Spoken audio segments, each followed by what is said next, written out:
Hello and welcome to a Taylor's Tales podcast. This is Chris's Corner. I'm your host, Chris Taylor, and welcome back to a brand new episode.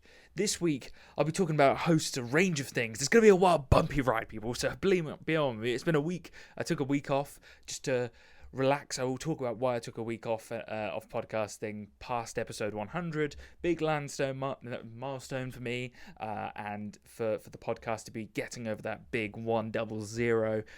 For me personally, having that consistency in life is everything. I know a lot of people who've talked to me about fitness. One of the first things I say, success is consistency.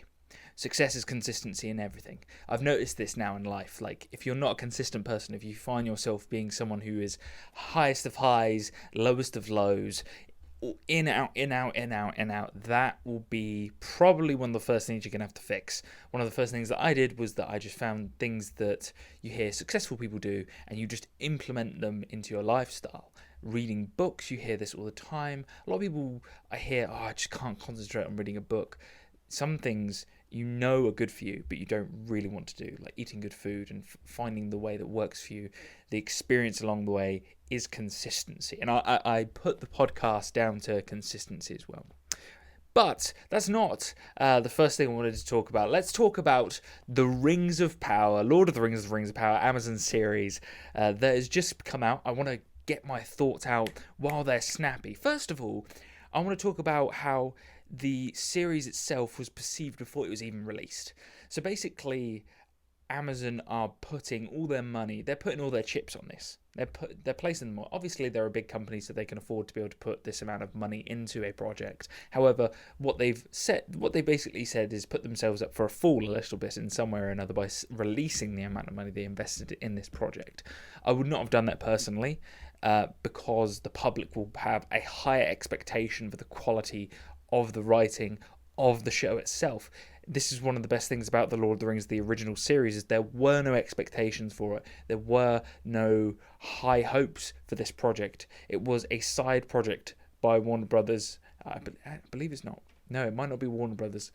All I know is the original studio was Three Wing Nut, which was this tiny studio that was for Peter Jackson at the time, and it was underneath, I believe it was that horrible gentleman who was a producer, the Weinstein Brothers company, who funded the project itself. However, my point being is that there was a high expectation for the Rings of Power before it began, and one of the things that the community for this, what I would call the Lord of the Rings community, is they've got a bit of a stickler for detail.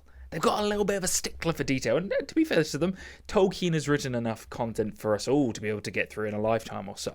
There is enough books and stuff on the Lord of the Rings. I shouldn't say the Lord of the Rings. I should call it really what it is, the Tolkien universe of the Lord of the Rings. But Middle-earth. Let's call it Middle-earth. The idea of Rings of Power is it's based before both The Hobbit and Lord of the Rings. The idea of the show is that it's going to be taking in Silmarillion stories as well as other stories that Amazon are going to be utilising throughout the show. However, what they have been talking about recently is taking the piss a little bit with the details, and people are picking this up on the trailer and other content before it's being released. A lot of the diversity that was being placed within the film seems to be sort of pushing towards, how should we say, a leftist mindset, and trying to gain a certain type of person to be able to watch the show just because of certain people's gender or certain people's race being within the show. I think you need to push that out of your mind before you watch the show. I think actually the pre-show criticisms are immediately erased once you watch it. I think that actually if you go in with no expectations, you go in to watch the show, and I'll give it one word to sum up the first 2 episodes of the Rings of Power is this: it's fun. It's fun. It's a fun couple of episodes. If you're looking for the next Lord of the Rings, you're going to be disappointed. If you're looking for even The Hobbit, I think The Hobbit can also be put under that, is that this high expectation of a show. Don't have that in your mind. it is going to be impossible to hit that high. There is going to be no movie show out there that is going to be able to beat the Return of the King's Oscar-winning performance of 13 different. I think it beat the Titanic and got 13 awards that night. There's no way that Amazon are going to be able to hit. They're probably in their mind think, oh yeah, we're going to put this amount of money in. We're going to put all the best effects in the world into this show. It doesn't matter, because you can't hit that high ever again. It doesn't matter how you could. Peter Jackson had a period in time where The Lord of the Rings made sense within the period of time that it was written, and it was perfectly written, had the perfect lack of unknown actors within it, with great performances from multiple people. And they're trying to recreate that multiple storyline again within the Rings of Power, which I actually think is a really good idea. I actually think that the fact that they've got multiple people's storylines going on does give me the option to be able to wide through some people's scenes on the show and to be able to focus on others. I'll give you a couple of examples. You can't tell someone in the story anything about where the story's going, even if you know some juicy stuff. Galadriel comes off as a little bit of a bitch in this show. That's just, clearly how they've written her. She's a little bit stuck up, and it doesn't come across as love when she's going after the redemption of her brother's death. Spoiler alert for that, for those who weren't aware of this. I should probably put one in before I go talking about this show.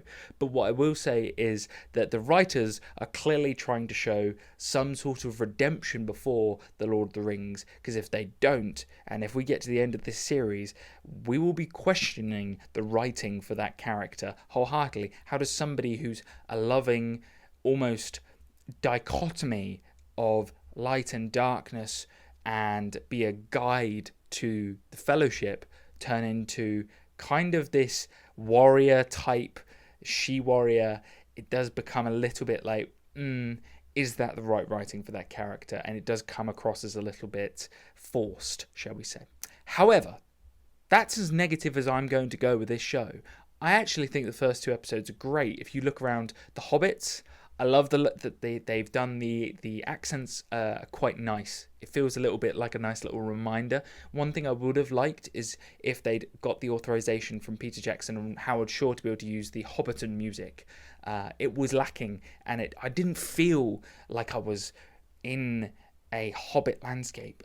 I felt like they were a caravan of hobbits. They were on the road. It didn't feel like the hobbits we knew. And maybe that's the choice that they've gone for, and maybe that's something that I'm missing and I'm going to be filled in over the next few episodes. But what I would have liked is a little bit of a different music selection for the hobbits, as well as the other characters. It felt like there was a little bit of a lack of thought being put into the music in the background. I was really listening in because of how impactful the Lord of the Rings soundtrack is in comparison to all movies. You think of it as alongside Gladiator, you think of it as alongside as Pulp Fiction, you think of it alongside all of these high quality films that have soundtracks that really hit you on the ear, and you think that is specifically of the Lord of the Rings, that is specifically of Hobbiton. And I spoke with George Taylor about this. It's one of those things that should be related to the Lord of the Rings, but it's also something that we all love to listen to be able to relax us and put into a calm state. One thing that they've done well is they've kept that fun feeling around the hobbits. They are a curious, as in the Curious Hobbit song, again, concerning hobbits. We want to have that mindset being played in. And they've introduced great new fun characters. Nori, who I think's adorable, lovely little hobbit who's going to have this, I'm hoping, impactful role within the series, as well as the other storylines. I remember with Merry and Pippin when I was younger, I used to wind through the Treebeard saga within Lord of the Rings because it wasn't like Helm's Deep, there wasn't the action. And it seems actually that a couple of the action scenes that I'm seeing with Galadriel, I'm just winding through and just going to the hobbits, to Elrond, and talking about Elrond and the dwarves. This was something that I didn't see coming, and something that I thought is a great use of the Lord of the Rings history, is incorporating Celebrimbor. Here, if you haven't played the Lord of the Rings Shadow of Mordor games, you'll missed out a little bit in Lord of the Rings lore, in the sense that there's some fantastic characters and use of Celebrimbor in there to be able to show the forging of the Rings of Power, and how we can see a really interesting side to what can be done when the forger of the ring creates a counterpart ring. And I really am intrigued to see where Amazon take his character, what his role is, because they talk about, spoiler alert here as well, creating a new forge within the home of the Forge Masters. I can't remember the name of the Forge city off the top of my head. I know that Lindon is the home of the High Elves, but I can't remember the Forge Master's name. I think it began with E. Eldon or something along those lines. But nonetheless, that's not important. The importance is the utilization of Elrond, who I think the actor's really good for the part, by the way. This guy, he's done a lot of acting before. I've seen him in smaller parts. This is a great role for him. I think he really suits it. He comes off as somebody who you want to root for throughout the show. And actually, it's intriguing to see how he's going to progress into Elrond. And this is what I'm really intrigued with. The characters that we do know from The Lord of the Rings and The Hobbit, how are they going to transition these characters into either further seasons or further episodes to be able to see the growth? So we've got this starting point now where I don't think it's fair for everybody to be able to put out a Amazon are shitting on Tolkien's grave opinion, basically. I think that's not a good idea. I think we need to move a little bit forward with an open mind for this show, and to be able to have the opportunity to say, right, let's put apart the stuff we thought about the show beforehand, and actually, is it a good show? Is it fun? And I want you to focus in on that word, because when I was watching the interaction between Elrond and Durin, I was like, yes, this is it. This is the equivalent of Gimli and Legolas in previous form. They've utilised that chemistry. They've found two new characters with a completely different storyline, with a really nice, wholesome way to be able to introduce two characters that we've listened to and we've heard words of in previous Lord of the Rings lore, and we see it within this show. And that was really nice. There's also a little bit of secrecy happening in the background with Durin, and I love that. And I love the fact that they're even potentially bringing in the Heart of the Mountain for Khazad-dûm, and we could potentially see, I'm hoping, a Balrog of Morgoth, and that excites me. So if Amazon do that and they incorporate these little sprinklings of lore, they do that, it's truly a fun ride we're going to be on. Really is. I genuinely have high hopes. Like the Obi-Wan Kenobi series, they aced it, right? Most Star Wars fans after that show watched it and they were so happy. I saw it on the internet. I was keeping tabs all over. It's not got as much negative feedback before it was released, though. So this is the difference. What I have noticed is, maybe because most of the Lord of the Rings fans are nerds, like hardcore nerds when it comes down to these sort of things, and this is myself included, when they see a strong female character being incorporated or some diversity, it seems to be a little bit pushback on that. But let's not think about that too much. Let's think about the fun storyline that you're going to play with. And I'm hopeful to see what happens. I'm also really intrigued to see where they take the story. Let's hope that they can develop these characters further and keep a fun, light-hearted vibe to the show, as well as have a similar feeling towards the orcs as you did in The Hobbit, where they're not part of the story quite yet. They're hidden in the background. They're a little bit like Sauron, the mentioning of the name, the build-up, and I hope that they utilise that build-up, that mystery around the enemy, to be able to actually have a really good battle scene and battle sequences that actually make sense and build the story even further. So that's enough on the Rings of Power. Let's state now, they haven't taken a shot on Tolkien's grave. It is a good show so far, and I hope you enjoy it as much as I had the first two episodes. I went in with thinking that, oh no, what are they going to do? They're going to ruin one of my favourite universes, my favourite laws. They haven't. It's okay.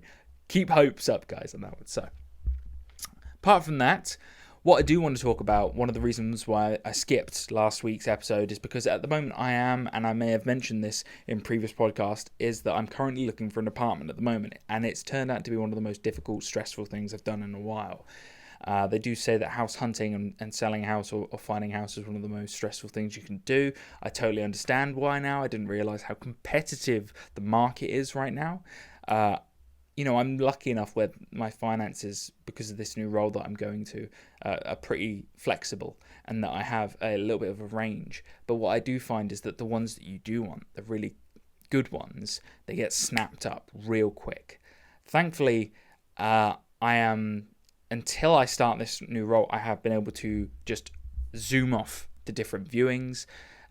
One thing you don't think about when you live in the middle of nowhere and you have to travel elsewhere is the amount of time you're going to be using traveling. So one of the things that I have been doing a lot recently, I've been even more reading than I usually do. And when you are going to viewings, it's literally like 15 minutes. You'll travel for me for like 3 hours to a place, and then you're there for 15 minutes. So I always incorporate some sort of visiting a gym, getting a haircut or something, or going out for a meal to make some sort of day out of it. I don't know how people normally do it if they're in the middle of nowhere and they're trying to do a job at the same time, which is what I'm going to have to do starting from next week.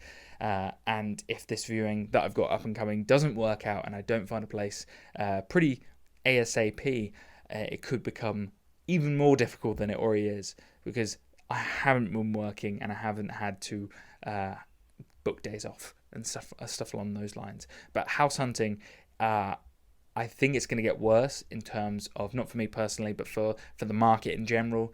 The housing market went down for the first time in 10 years recently, and the rent hasn't quite adapted to the lower demand in houses for buying, and so there's a higher demand in rentals. I think I've spoken to a few estate agents, that seems to be their general idea, but what do they really know? Let's be honest. I'm kidding. It is good to be able to detect whether there's a bubble or not in the market. I think there's multiple bubbles.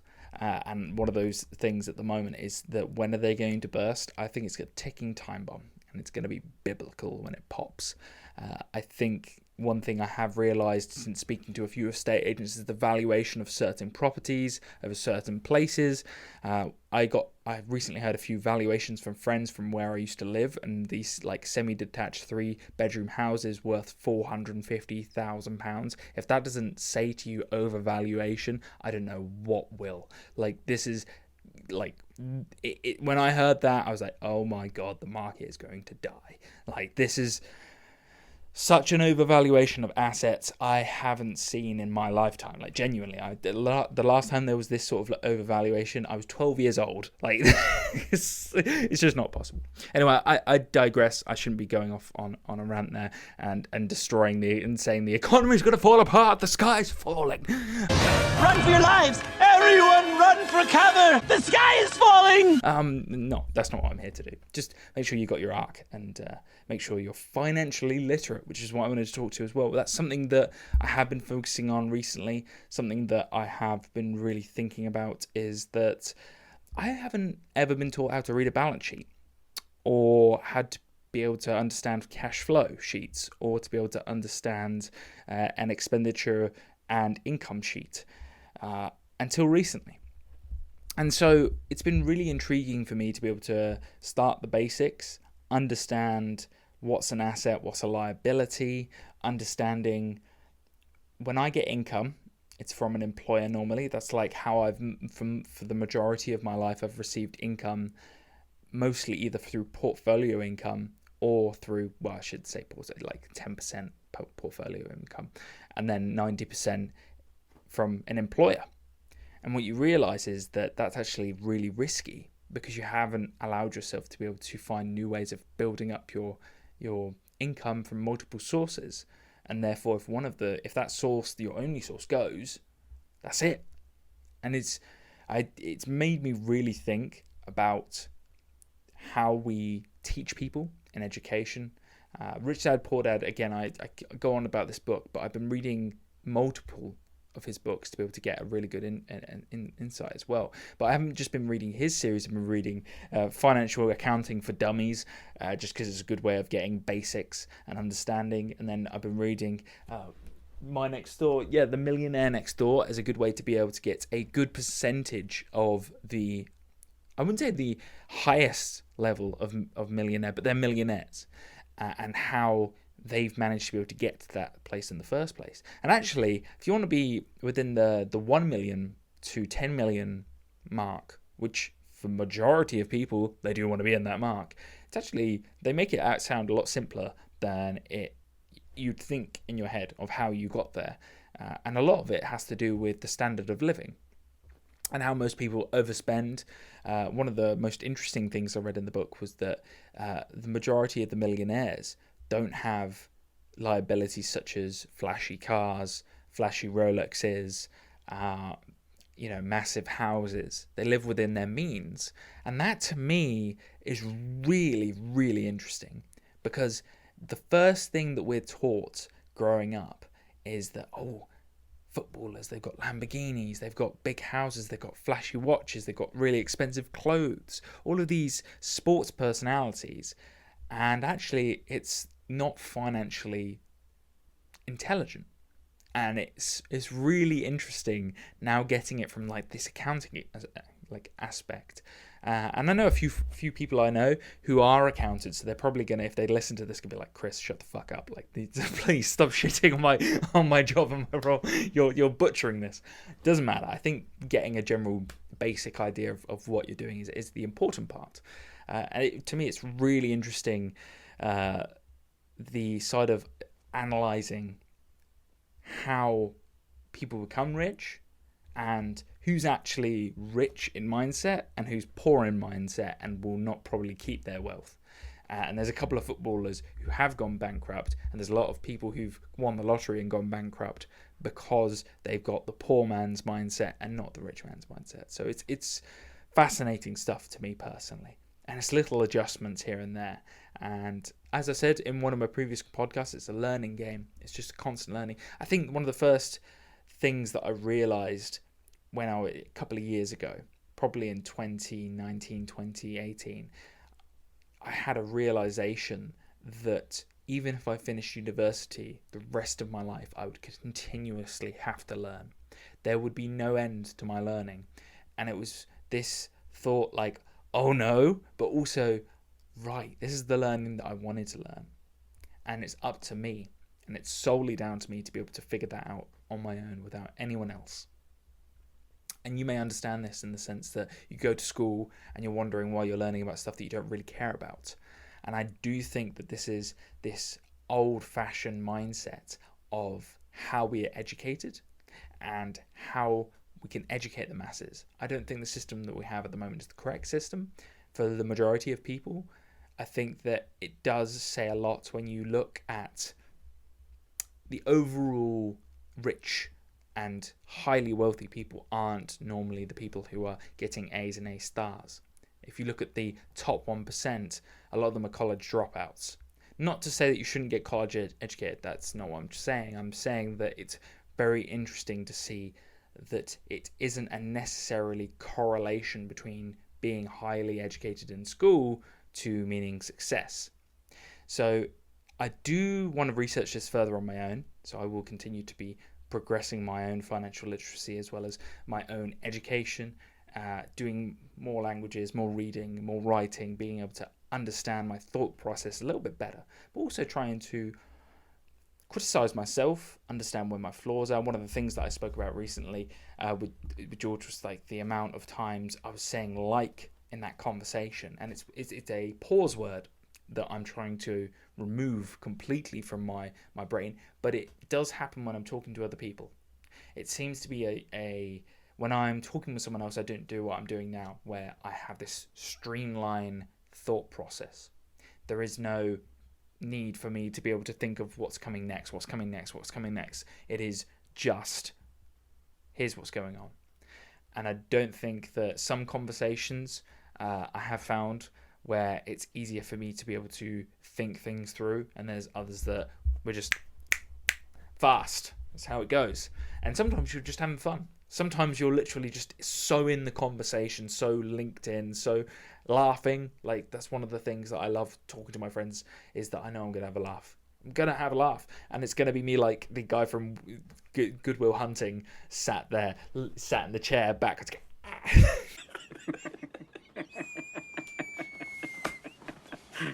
And that's the great thing. When you do see friends, it should be fun.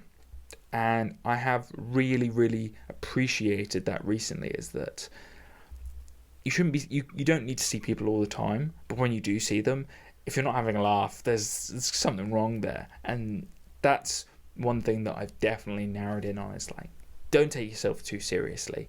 Make sure that your friends are checking you. One of my close friends recently said, Chris, have you checked the audio for the podcast recently? And I, being solely focused on the YouTube side of things recently, did not. And I realized that the Zoom call audio recording for the podcast was a little bit off. And it's off compared to when I'm recording on this microphone for Audacity, for instance. And so there's this annoying little echo that kind of ruins the listening for the MP3 file. And people who are close friends who can give you the reality. So big shout out to Jordan Green for that. If he's listening, big up, my friend. Because true friends also can tell you the truth about something. They don't just let you fall into a trap and allow you to fall even further down into the abyss of your own mistakes. But nonetheless, I will fix that. What I have found is that if I try and match the audio, there's an option in my editor that will allow me to match the audio throughout the podcast. So I should be focusing on that next time I do either edit with a imaginary guest, those side of things where I'm doing clips. And I will also be doing that when I have another guest on. Hopefully, when I've moved out and into a new apartment, new studio, all of these things, I shall have the opportunity to have more people in person, and we will be not having these technical issues. And that will be down to me to be able to purchase some higher quality audio equipment from there. So that's fun times ahead. I'm really excited. I think the podcast is really going to develop over the next couple of years, because I will be able to put a lot of time on the weekends on it, but also I'll be able to focus on improving it for content quality, for sound quality, but also for the topics that we tackle, because I've done 100 episodes now, and I feel like I've tackled only the surface of the giant iceberg that could be this podcast. And there's so many other things to talk about. There's always an evolution of what is happening in life. The world's currently in economic recession right now, and my mind's constantly ticking about checking Bloomberg, checking Wall Street Journal every day. There's always something new going on. There's always something. Obviously, a lot of it's focused on the negative, but for me personally, when I hear I feel buy a sell, basically when I hear the economic crash. I'm jacked. I'm jacked to the tits! And I love that. It's music to my ears. A lot of people don't think that at all. They're thinking, oh God, my portfolio. But to me, it's like, haha, I've already sold all of it. No, that's not what I should be saying. But what I should be advising is also be very aware that even though the media does present a very negative side of things, there's loads of positives you can find from things. I did find that in the pandemic, I was looking really really hard for positive stuff. And in today's society, it seems like we haven't evolved from the pandemic and how the news style has been done, and that monkeypox, anything negative, China, Russia, anything's just blurted out, and it seems constant in turning people's minds to mush. And the reality is, if you go outside, which I do a lot, that doesn't really matter. And the reality of the internet is that it is, as I've talked about in what it was like in COVID, is that you're in your own bubble. And what I have found is that if you speak to people, right, and you talk about topics that are in your head, that you speak to your family about, and you speak to your work colleagues, but you don't see someone for a while, you may be surprised at how little of it is connecting with people, because you've been in your own bubble, and how the reality of the world pops that bubble and makes you go, oh wow, right, people don't know about this. And then also there's the option for you to go, oh wow, I didn't know about that, and you learn something new, and it goes from there. I do think that there's a very easy route to go down where you get into a tunnel of feedback loop. almost. And it doesn't matter whether it's negative or positive. I think the positive one's just as bad as the negative, and the negative is the positive. It is a constant loop, and therefore you need to be able to refresh, come out. One of the greatest things about this year for me was being able to travel, because it sparked up my life into realizing, oh damn, like this is happening. Like my lack of Spanish here makes me so dumb. I'd be dumb in the Spanish world. And going to countries where they've got different culture, and you've got a different mindset, and you have to start thinking about things that you didn't really have to think about, and you have to your brain's actually having to use it for the first time in a while. That's another thing, is that we live in this cruise control manner. 90% of us are living on this cruise control manner where we're cruising through life. And the reason why so many adults say, yesterday I was 19 and today I'm 52, is because they're living that cruise control life. Now, I'm 27, right? And 19 doesn't feel like it was yesterday for me. 19 feels like it was a lifetime ago, because I was getting stuff done. There's so much I've done in that period of time. So much. It doesn't feel like it was yesterday, because I've been kicking ass and taking names. Now, this isn't bragging. This is just me saying that if you're cruising through life, yes, you will get to 52 and feel like it was yesterday. Yes, you will be fucking 35 saying, oh, only yesterday I was 25 and blah, blah, blah. Shut the fuck up. Here's the thing. Life moves fast, but if you don't stop around, look around every once in a while, like Ferris Bueller says in the movie, it will feel like it was only yesterday. And that's what I've noticed about people, is that they're so glued into their same, that it does go by fast. For me as a kid, life went by fast because I was doing the same thing every day. I was going to school holidays, rinse, repeat, do that for, 18 years. Of course that felt like it went by fast because you were doing the same thing and it was cruise control. But from 19 to 27, completely different story. Some years felt like they were lasting at 1 minute for like hour. Well, 1 month felt like it was lasting for lifetimes, and sometimes minutes were lasting for days, and days were lasting for minutes. It's funny actually, when I go traveling, there were those in between days where you don't have anything planned, right? And you've got just like 12 hours of doing nothing. And you're either sat at the beach, or you're in the city, or you're in the jungle, wherever you are. And what I've found is that, to me personally, it felt like a lifetime. That day lasted for a lifetime. And I can think of the podcast that I was listening to at the time, and it did feel forever. And I think this is the thing. The moment you stop your regime, because regimes can be brilliant. I've talked about these a lot. Being able to get through life. Some of the tougher times you do need this regime to be able to help you to get through it. But also regimes can be negative because they get you into that cruise control and time starts zipping by fast. And you don't really truly appreciate that time.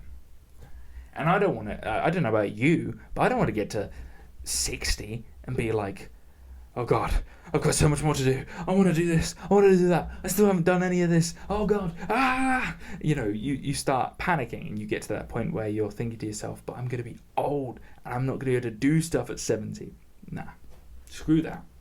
Get stuff done. The amount of people who want to live their lives when they're retired or in the golden years.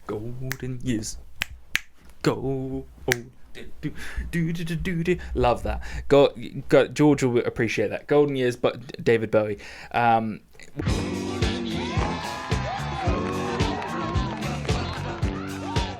Whenever that song gets played, it's a double-edged sword for me, because it's, number one, it's an awesome Knight's Tale reference, but it's also a reminder to you that people live in this mindset that the golden years of life are going to be, the best years. They're going to be the ones where you've got the money, you've got the pension, you don't have to work anymore, blah, blah, blah, blah, blah. If that's your mindset, you're already dead already. Because a man without dreams, man or woman or person without dreams is dead already. And if you don't have that aspiration to go go get them. You are going to cruise, and you will get to 55 and say, damn, 19 was yesterday. Weren't those good times? And let's take it down a notch on the podcast. So I've just ranted for a minute on life, and in general, you're probably like, Chris, I didn't need to hear that. I'm in a very fragile state right now. If you are, I'm so sorry. But if you're not, and that was a kick up the bum, bingo. Good for you. Keep it going. Remember, each day, I'm not a believer in religions, right? Buddhism's the only one I could probably relate to on a solid scale. And that's because there is this lack of a God in it. But it does mean you have to appreciate life for what it is. And yes, there is the reincarnation side of things, but let's push that aside for a second and just say that this is the only life you're going to get. Or maybe you can consider the Nietzsche side of things, where your life is throughout eternity, and every action you take is an action that you take, and that any other action is lost throughout eternity. You could have taken it, but by not taking it, it is lost throughout eternity, and that you would want to have taken it.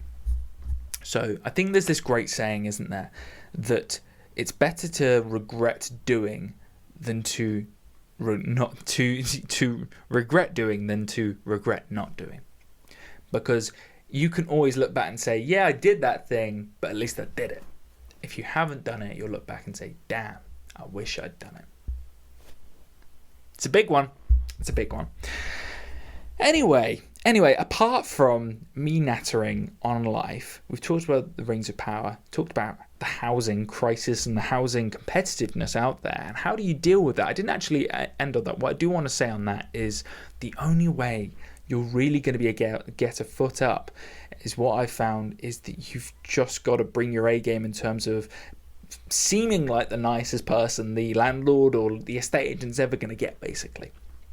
And I've got a couple of callbacks saying you're the ideal person to come in, and it hasn't suited me personally, but I'd rather it be on my terms than be on their terms. Do you see what I mean? And you've got to be able to, I was sweating in jeans and a shirt when I was going to this viewing. It's not ideal at all, but sometimes you have to do these mini sacrifices to be able to come off as somebody of higher quality and stature, you know. Anyway, Rings of Power. Still watch it. Still fun. I'm an optimist on that one, by the way. The housing market is competitive, but it is achievable. But I should probably preface that by saying you have to have some sort of money. Yeah, that's horrible to say, but it is. And then number 3 was time only goes by fast if you don't have things that you love and like are memorable for you within it. And it has to be wanted and understood that time only goes by if you're trying to just cruise.